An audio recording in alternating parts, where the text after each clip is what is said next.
はい、こんにちは。今日は滋賀県蒲生郡日野町にある長禅寺という山寺を見に行きたいと思います。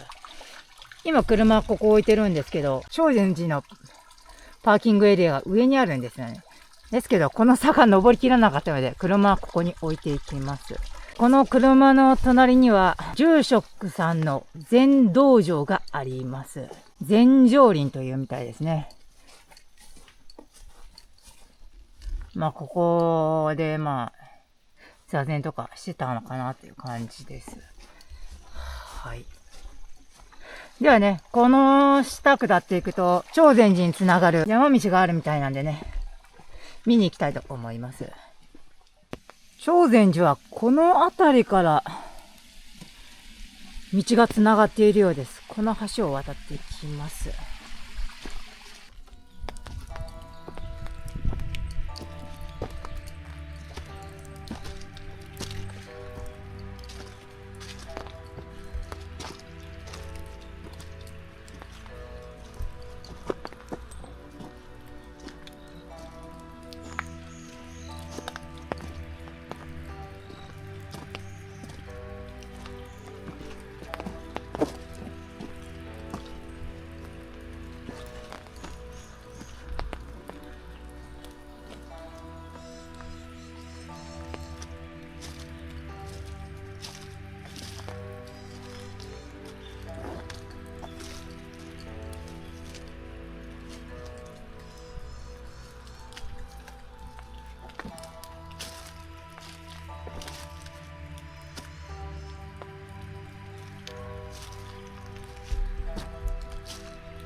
到着しました。ここが長禅寺のようですね。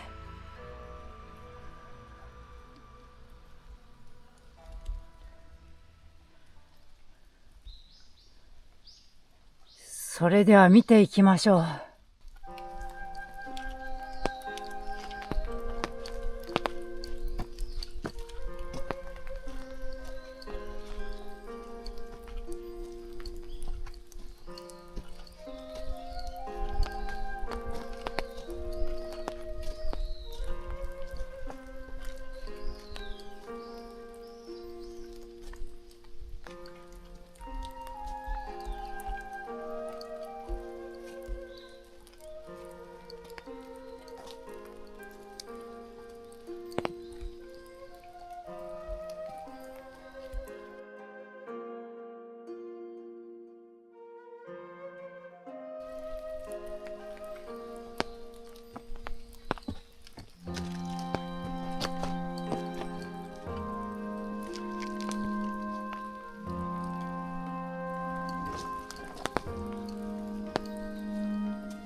はい、ということでいかがだったでしょうか。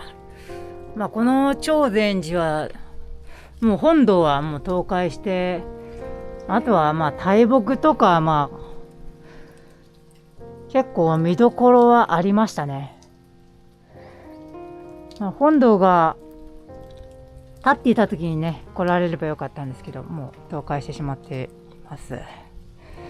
はい、ということで最後に鐘を鳴らして終わりたいと思います。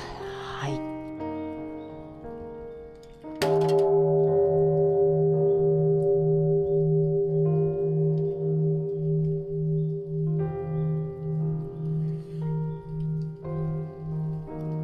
はい、ということでこれで終わります。失礼します。